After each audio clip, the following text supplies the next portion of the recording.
할렐루야. 오늘도 주님의 성령이 우리의 마음 안에, 여러분의 가정 안에, 여러분의 직장과 사업 안에, 이 나라 민족 위에 함께 하시기를 바랍니다. 오늘 우리가 봉독한 이 말씀 가지고 그리스도인의 삶의 제목으로 말씀의 은혜를 같이 나누겠습니다.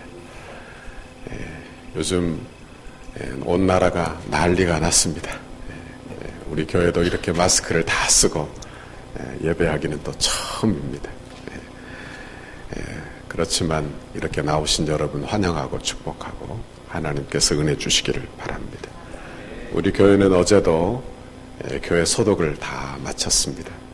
그리고 오늘도 이렇게 문을 다 열어놓고 예배를 드리는 이유는 춥지요? 우리 찬양대도 추우면 겉옷을 걸치세요. 괜찮습니다. 그리고 문을 열어놓은 이유는 공간이 밀폐되지 않도록 하기 위해서 문을 열어놓았습니다.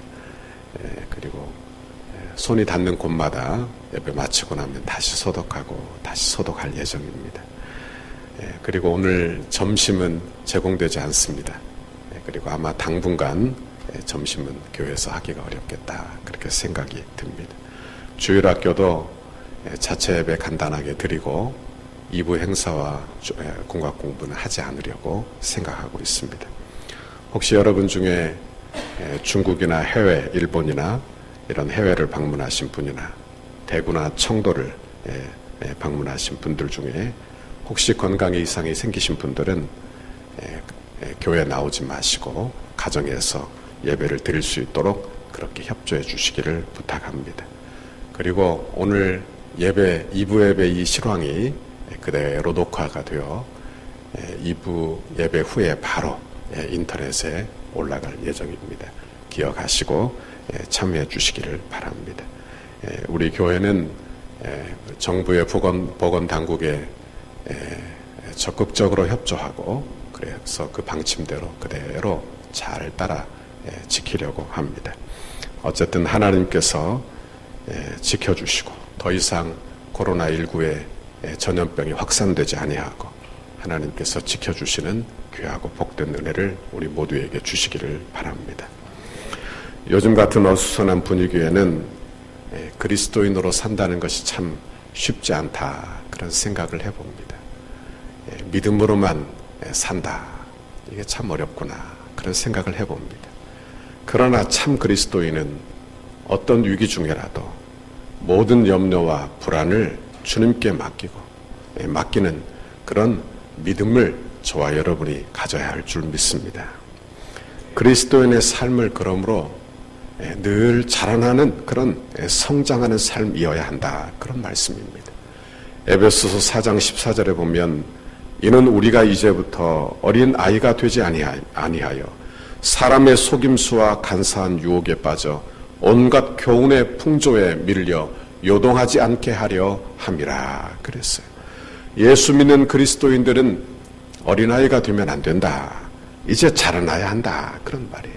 자라나면 속임수도 유혹도 세상의 온갖 교훈의 풍조에도 흔들리지 않을 것이다, 그런 말씀을 하고 있는 것입니다. 여러분, 자라나지 않으면 근심거리가 되는 거예요. 자라나지 않으면 어린아이와 같이 되는 거예요. 오늘 본문은 그리스도의 삶이 어떠해야 할지 우리에게 마치 한 편의 그림을 보여주는 것 같은 그런 그림의 묘사를 우리에게 하고 있습니다. 6절과 7절을 보세요. 그러므로 너희가 그리스도 예수를 주로 받았으니 그 안에서 행하되 그 안에 뿌리를 박으며 세움을 받아 교훈을 받은 대로 믿음에 굳게 서서 감사함을 넘치게 하라 그랬어요. 여기 그리스도인의 삶이 어떠해야 하는가?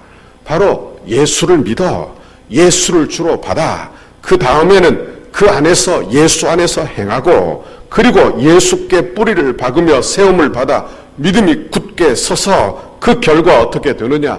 감사함이 넘치게 하라, 이렇게 말하고 있어요. 그러니까 마치 한 그루의 나무가 있다면 그 나무의 뿌리는 어디에 가 있어야 하고 나무는 어떤 모습이며 결과적으로 이렇게 건강한 나무는 열매를 맺게 될 것이다 하는 그런 그림과 같은 모습을 우리에게 보여주고 있다, 그런 말씀입니다. 그럼 이제 좀 더 자세히 오늘 말씀을 살펴보죠. 6절을 보세요. 6절에 그러므로 이렇게 시작하고 있어요. 그러므로는 앞절과 아주 연관성 있는 단어예요. 그러면 5절에 뭘 말하고 있느냐? 기뻐한다. 그런 이야기를 했어요. 뭘 기뻐하느냐? 여러분, 사단 마귀가 골로새 교회를 교묘한 말로 속이고 시험을 주어 흔들고 있지만 그들은 질서 있게 행했어요. 그리고 믿음에 굳게 선 교회가 되었다. 그것을 보고 기뻐했다. 그렇게 말을 했어요. 여러분, 목회자가 이것을 보는 것보다 더 기쁜 일이 어디에 있을까요? 골로새 교회는 사도 바울이 개척한 교회가 아닙니다. 그의 제자 에바브라가 개척한 교회예요.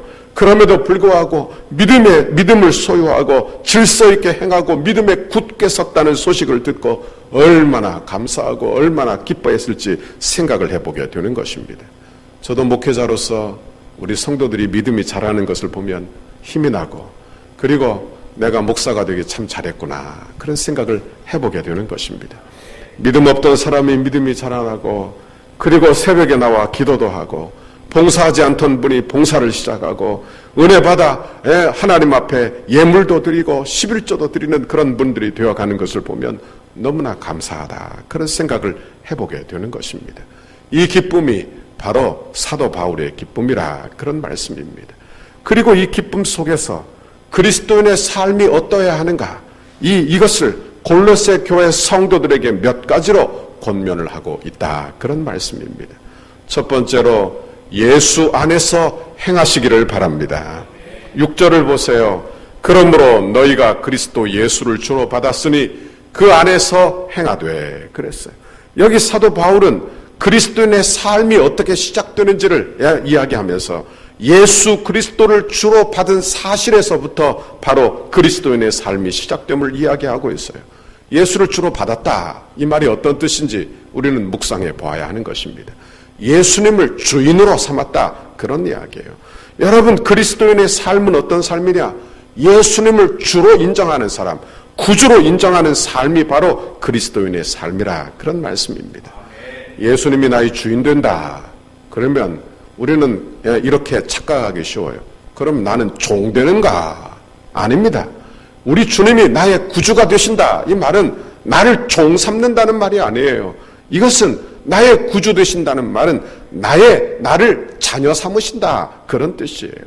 종에게는 자유함이 없습니다. 여러분, 자원하는 마음도 없어요. 그러나 자녀에게는 자유함이 있는 것입니다. 이와 같이 한번 생각을 해보죠. 아이가 자라면서 사춘기를 겪죠. 사춘기 때 주로 나타나는 현상은 반항입니다. 그러니까 아이들이 부모의 명을 받지 않으려고 해요. 그리고 부모의 그늘에서 벗어나려고 하는 것입니다. 자기에게 간섭하지 말고 그저 내 마음대로 하게 내버려 두라, 그렇게 이야기를 합니다. 여러분 보십시오. 부모가 마음대로 하려는 게 아니라 자녀가 잘 되기를 바라는 게 부모 마음 아닙니까? 그런데 자녀는요, 종의 영이 가득한 거예요. 종의 영이 가득해요. 그러니까 내 마음대로 해보겠다, 그 종과 같은 모습에서 벗어나겠다, 그렇게 생각을 하는 것입니다. 그런데 아이가 자라나요. 그리고 성인이 됩니다. 성인이 되면 어떻게 됩니까? 부모님이 연로해지시고, 그리고 부모님이 연약해져요. 그러면 무슨 생각을 또 가끔 하게 됩니까? 우리 부모님이 나에게 잔소리를 계속 해줘도 참 좋겠다, 이런 생각을 하게 되는 거예요.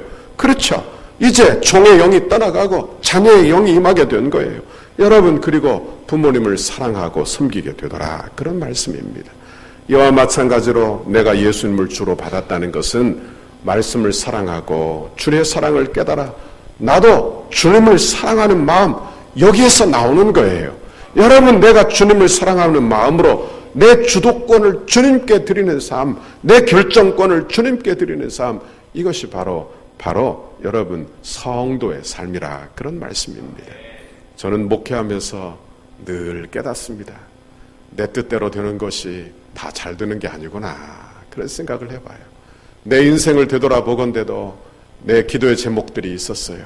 그런데 내 기도 제목대로 다 안 된 것이 어떤 때는 참 감사하구나, 그런 생각을 합니다.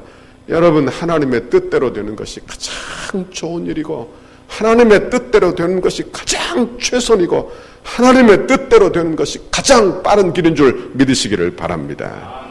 이제 예수님을 나의 주인으로 영접했다면 그 다음은 어떤 행위냐? 여기 보니까 그 안에서 행하는 것입니다. 그 안에서 행하는 거예요. 이것이 믿음이에요. 여기 행한다는 말을 영어로 보니까 live, 산다 그런 단어를 쓰기도 했고 walk, 걷는다 이런 단어를 쓰기도 했어요.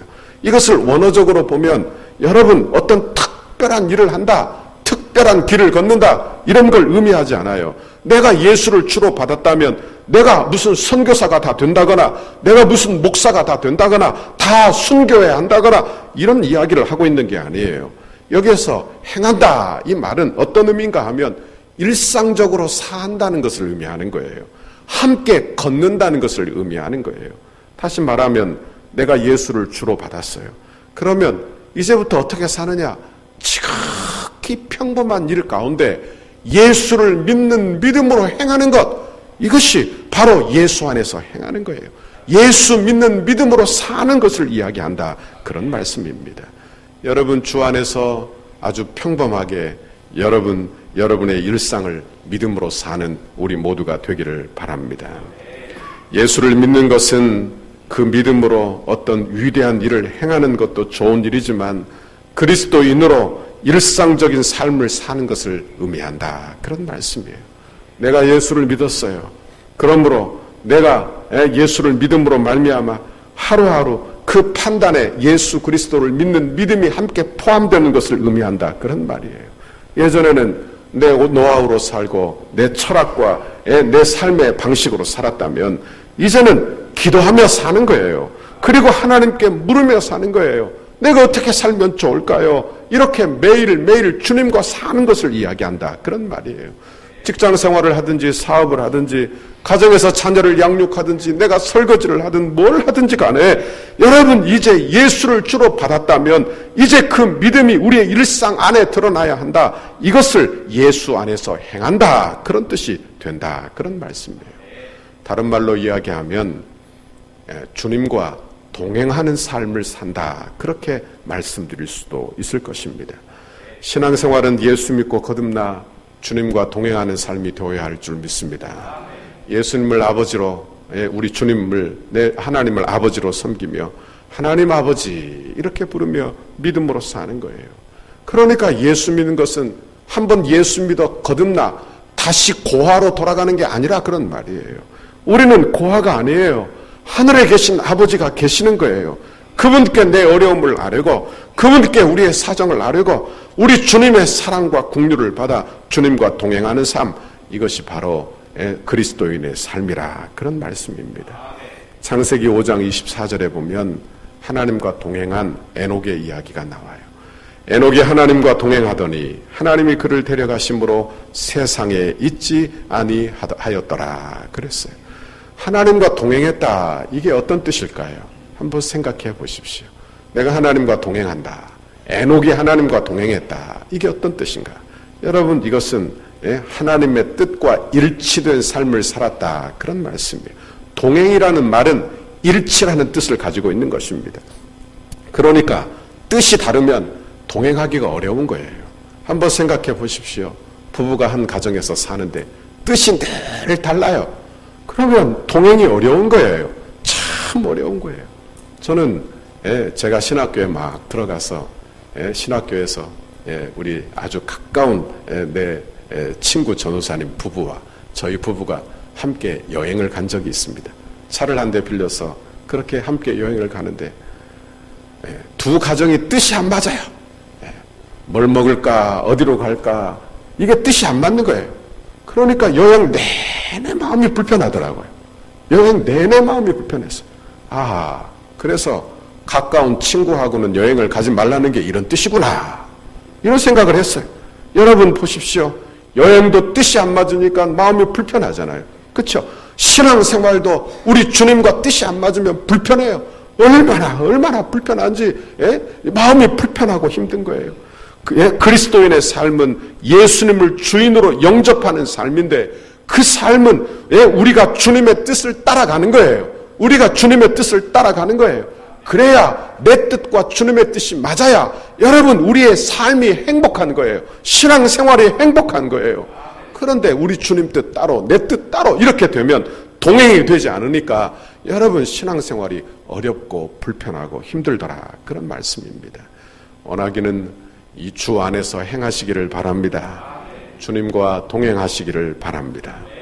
둘째로 주 안에 믿음의 뿌리를 든든히 내리시기를 바랍니다. 7절에 보니까 그 안에서 뿌리를 박으며 세움을 받아 그랬어요. 여기서 그 안에서, 그 안에는 예수 안에서예요.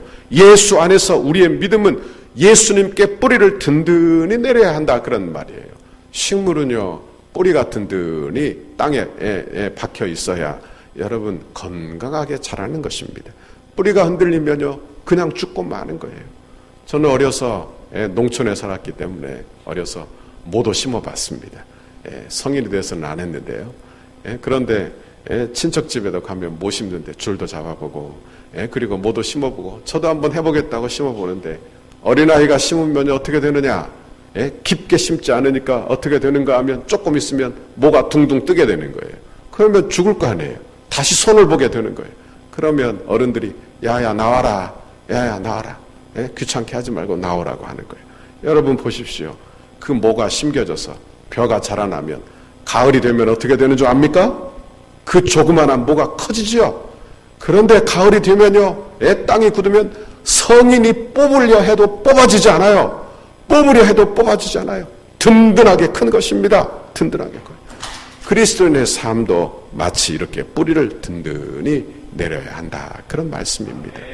사단 마귀는 우리를 늘 시험하고 우리의 믿음의 뿌리를, 우리의 믿음의 근간을 흔들려고 하는 거예요. 믿음으로 살려고 하는데 어려움이 자꾸 생겨요. 믿음으로 살려고 하는데 부부간에 갈등이 일어나기도 하고, 믿음으로 살려고 하는데 여러분 사업에 손해를 보기도 하고 어려움을 당하기도 하는 거예요. 그러면 믿음 없는 사람은 생각을 하죠. 내가 예수 믿어서 이런가? 이런 생각을 하는 거예요. 그리고 믿음을 중단하거나 신앙생활을 중단하면 어떻게 되느냐? 믿음이 뿌리채 뽑혀버린 거예요. 뿌리채 뽑혀버린 거예요. 그러면 여러분 뭘 하고 있는지를 잘 생각하셔야 되는 거예요. 사단 마귀가 지금 우리의 신앙의 뿌리를 건들고 있다 그런 말이에요. 우리의 신앙의 근간 기본을 흔들고 있다 그런 말이에요. 그러므로 신앙생활에서 가장 중요한 것은 우리의 믿음의 뿌리를 튼튼하게 하는 것입니다. 우리의 믿음의 뿌리를 집중하여 튼튼하게 하는 거예요. 여러분 우리의 뿌리의 근간은 바로 복음에 있는 줄 믿습니다. 시험이 오면 자꾸 흔들려요. 그렇죠? 여러분 제일 먼저 흔들리는 것이 내 마음이 흔들립니다. 내 마음이 그냥 마구 흔들리는 거예요. 그러니 정신을 차리지 못하게 되는 거예요. 베드로전서 4장 7절에 보면 만물의 마지막이 가까웠으니 그러므로 너희는 정신을 차리고 근신하여 기도하라 그랬어요. 무엇보다도 뜨겁게 서로 사랑할지니 사랑은 허다한 죄를 덮느니라 그랬습니다. 여러분 보십시오. 시험이 찾아오면 뿌리가 흔들립니다. 뿌리가 막 흔들리는 거예요. 그러면 정신을 차려야 돼요. 내 믿음이 송두리째 날아가지 않기 위하여 정신을 차려야 되는데 이때 두 가지를 하라 이렇게 말하고 있는 거예요. 첫 번째, 기도해야 합니다. 두 번째, 사랑해야 합니다. 이게 내 믿음을 지키는 방법이에요. 여러분 이 말씀은 어떤 뜻인가 하면 이런 뜻이에요. 기도해야 사랑한다는 말이에요. 여러분 기도하지 않으면 사랑할 수 없고 기도하지 않으면 미운 마음을 감당하고 주체할 수가 없게 되는 거예요. 그대로 방치하면 어떻게 되느냐? 내 기도 생활에 지대하게 영향을 받게 돼요. 그러면서 신앙이 송두리째 흔들리게 되고 이게 뭔가? 예수 믿는 게 뭔가? 이런 생각을 하게 되는 거예요. 그리고 믿음의 뿌리에 큰 손상을 받게 되더라 그런 말씀입니다. 시편 1편 1절에서 3절에 보면 복 있는 사람은 악인들의 꾀를 따르지 아니하며 죄인들의 길에 서지 아니하며 오만한 자들의 자리에 앉지 아니하고 오직 여호와의 율법을 즐거워하여 그 율법을 주야로 묵상하는도다. 그는 시냇가에 심은 나무가 철을 따라 열매를 맺으며 그 잎사귀가 마르지 아니함 같으니 그가 하는 모든 일은 다 형통하리로다 그랬어요. 시냇가에 심겨진 나무의 그림을 한번 보세요. 그 그림은요, 오늘 본문의 내용과도 같은 거예요. 시냇가에 심겨진 나무는 그 뿌리가 깊게 내려가 있는 것입니다. 그리고 그 잎사귀가 마르지 않은 이유는 그 뿌리가 깊이 내려져 있는 이유예요. 그리스도인도 여러분 늘 풍성한 삶을 살기 위해서는 우리의 뿌리가 주님께 깊이 내려가 있어야 하는 거예요. 우리의 뿌리를 점검해야 한다 그런 말이에요.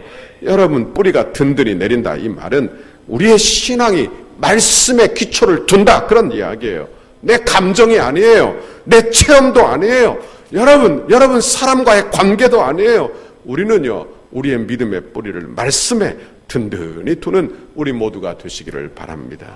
기도도 어떻게 하느냐? 말씀을 근거해서 기도하는 거예요. 봉사도 말씀을 근거해서 봉사하는 거예요.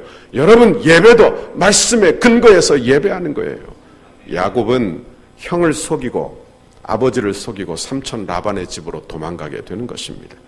그가 황량한 광야를 건너 베델에서 잠을 자고 있을 때 하나님이 나타나셨어요. 하나님이 하늘문을 열고 하늘에 사닥다리가 내리며 천사가 오르락 내리락 하며 저 위에서 하나님이 말씀하시는 거예요. 나는 내 하나님이라. 내 조상의 하나님이라. 내가 너와 함께 있어 내가 어디로 가든지 너를 지켜줄 것이다. 내가 허락한 것을 다 이루기까지 내가 너를 결코 떠나지 아니하마. 이렇게 약속하시는 거예요. 야곱이요 이 경험을 하고 완전히 달라집니다. 야곱이 이 경험을 하고요 그곳에 단을 세웁니다. 단을 세우고 하나님께 예배를 해요. 그리고 하나님이 만약 하나님이 약속하신 대로 나를 아버지 집에 그대로 돌아오게 하신다면 내게 여행 중에 먹을 것과 입을 것을 주어 굶지 않게 하신다면 그분이 나의 하나님이 되실 것이요 이곳이 하나님의 성전이 될 것이요 내게 주신 모든 것의 11조를 10분의 1을 반드시 주님께 드리겠습니다. 이렇게 서원을 하게 되는 것을 보게 되는 것입니다. 그리고 그곳의 이름을 베델이라 하나님의 집이라 그렇게 이름을 짓게 되는 장면이 성경에 나오는 것입니다. 그리고 그 이후에요 야곱의 삶은 여전히 어려움의 삶이 있었습니다. 그런데 그는 어려울 때마다 약속의 말씀을 붙들었을 거예요. 여러분 하나님께서 약속하신 말씀 그 약속의 말씀을 붙들어 승리하게 된 것입니다. 형을 만날 때 야복 강가에서도 그는 천사와 씨름하며 하나님이 주시는 말씀을 붙들었을 거예요. 기도가 무엇이냐? 기도는 하나님의 말씀을 붙들어 그 말씀을 붙들어 깊이 내려가 하나님의 응답의 우물에 두레박을 내리는 거예요. 여러분 하나님의 말씀을 붙들어 신앙생활하는 여러분의 신앙생활이 되기를 바랍니다. 그리스도인의 삶은 말씀의 뿌리를 내려야 하는 삶이에요. 하나님의 약속은 반드시 이루어질 줄 아는 그런 믿음을 우리 모두 다 소유하시기를 바랍니다. 마태복음 7장 24절 25절 그러므로 누구든지 나의 이 말을 듣고 행하는 자는 그 집을 반석 위에 지은 지혜로운 사람 같으리니 비가 내리고 창수가 나고 바람이 불어 그 집에 부딪히되 무너지지 아니하나니 이는 그 주추를 반석 위에 놓은 까닭이요. 그렇게 이야기했어요. 내 인생에 환난과 어려움이 있어요. 여러분 이 세계도 이렇게 여러분 급변하고 많은 질병이 있는 것입니다. 그래도 하나님의 말씀은 변하지 않는 줄 믿으시기를 바랍니다. 하나님의 말씀은 그대로 이루어지는 줄 믿으시기를 바랍니다. 이사야서 40장 8절에도 보면 풀은 마르고 꽃은 시들아 우리 하나님의 말씀은 영원히 서리라 하라 그랬어요. 여러분 우리의 믿음은 영원하신 하나님의 말씀에 두어야 할 줄 믿습니다. 그 말씀을 사모하고 사시기를 바랍니다.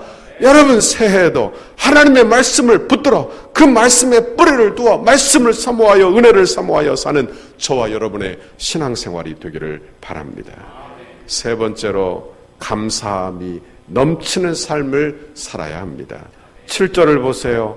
그 안에 뿌리를 박으며 세움을 받아 교훈을 받은 대로 믿음에 굳게 서서 감사함을 넘치게 하라 그랬어요. 여기에는 원어적인 그런 걸 좀 따져보면 이 말씀에 더 큰 은혜를 받습니다. 여기 보면 동사가 나와요. 동사들이 보면 뿌리를 박으며 세움을 받으며 그리고 감사함이 넘치게 하라 이런 단어가 나와요. 그런데 그 안에 뿌리를 박는다 이 말은 과거 완료 수동태예요. 그 수동태라는 게 뭡니까? 누군가 해준 거죠. 누군가 해주는 수동태. 그렇죠? 또한 세움을 받는다 할 때 이 단어도 현재 진행 수동태예요. 여러분 감사함이 넘치게 하라 하는 이 말은 달라요. 어떤 의미인가 하면 현재 진행 능동태예요. 그러니까 여러분 보십시오. 이게 제가 좀 어려운 말씀을 드렸지만 이런 뜻이 되는 것입니다. 우리가 예수를 믿어 우리의 믿음의 뿌리를 죽게 두는 것은 수동형이라 그런 말이에요. 다시 말하면 우리 주님이 내 뿌리를 견고하게 하신다 그런 말이에요. 내가 뿌리를 키울 수 없다 그런 말이에요. 그러니까 내 뿌리를 자라나게 하시고 그리고 나를 견고하게 하시는 분은 하나님이에요. 우리 주님의 은혜예요. 그러니까 우리는 그저 말씀 안에 거하고 예수 안에 거하는 노력을 하게 되는 거예요. 또한 세움을 받는 것, 이것은 현재 진행 수동태예요. 그러니까 지금도 성령께서 지금도 우리를 위하여 역사하시고 지금도 우리를 하나님의 성도로 세워 가시는 거예요. 성령의 역사라 그런 말이에요. 그러니 이 일을 우리 주님이 지금도 감당하고 계시는 줄 믿습니다. 그런데 감사함을 넘치게 하라, 이 단어는 수동태가 아니라 뭐라고 이야기했어요? 능동태. 다시 말하면 내가 해야 되는 일이에요. 내가 해야 되는 일. 그러니까 신앙생활에서 내가 할 일은 어떤 일이냐? 은혜 아래 거하는 일이고 내가 할 일은 감사하는 일이에요. 여러분, 감사하는 일. 그러니까 그리스도인의 삶을 살기 위해서 우리가 해야 될 노력이 있다면 그것은 범사에 감사하고 감사의 말로 내 신앙을 지켜나가는 저와 여러분의 신앙생활이 되기를 바랍니다. 수동태적 감사는 누구나 할 수 있죠? 누구나 할 수 있어요. 그러니까 예를 들면 내가 사업이 안 되다가 사업이 대박을 맞았어요. 예를 들면 평상시에는 마스크를 팔려고 애를 썼는데 마스크가 하나도 안 팔렸어요. 그런데 이렇게 코로나 바이러스가 횡행하면서 마스크가 대박이 나버렸어요. 그래서 막 얼마나 돈을 벌었는지, 손 소독제, 세정제 막 얼마나 돈을 벌었는지. 그러면 그분은 감사하겠어요? 안 하겠어요? 그런 감사는요, 누구나 다, 세상 사람들도 다 할 수 있는 감사라, 그런 말씀입니다. 아들이요, 아들을 위하여 열심히 아버지가 일을 합니다. 그런데 아들이 공부를 잘해서 좋은 대학에 딱건이 붙었어요. 그리고는 아들이 와서 아버지, 저를 넙죽하면서 하는 말이 아버지, 다 아버지 덕입니다. 그러면 눈물을 흘리며 고맙다, 감사. 이건 누구나 할 수 있는 일이라, 믿지 않든 믿든 다 할 수 있는 일이라, 그런 말이에요. 그런데 능동태적 감사는 어떤 것이냐? 이런 감사에 상황이 좋지 않음에도 불구하고 그래도 감사를 이끌어내는 그런 능동적인 감사를 이야기한다, 그런 말씀입니다. 여러분, 믿음으로 고난을 잘 해석해서 하나님을 바라보아 하나님 그래도 감사합니다, 그렇게 기도하는 것입니다. 저는 목사가 좀 늦게 됐어요. 우리 목사님들이 노예에 가면 총신 몇 회입니까? 이렇게 물어요. 총신 몇 회로 다 선을 딱딱딱 긋습니다. 선후배 이렇게 딱 그어져요. 제가 목사가 좀 늦게 된 이유는 미국에서 신학을 하고 그리고 한국에 들어와 텀이 좀 있었어요. 그리고 우리 교단에서 또 목사 안수를 받으려다 보니까 총신대학원에서 또 공부를 해야 했습니다. 그리고 강도사고시 보고 목사고시 보고 그래서 목사가 되었어요. 그리고 나이가 많아, 부목사로 나이가 많은 거예요. 그래서 제가 인천에서 사역할 때 이제 부목사 임지를 좀 옮기려고 하는데 나이가 많아요. 제가 나이가 많아. 나이가 이제 40이 가까이, 40이 딱 되었어요. 그래서 제가 어느 모 교회에 부목사로 가려고 그렇게 신청을 해놓았어요. 그런데 안 된 거예요. 이유가 뭐냐? 나이가 많아서. 이유가 뭐라? 나이가 많아서.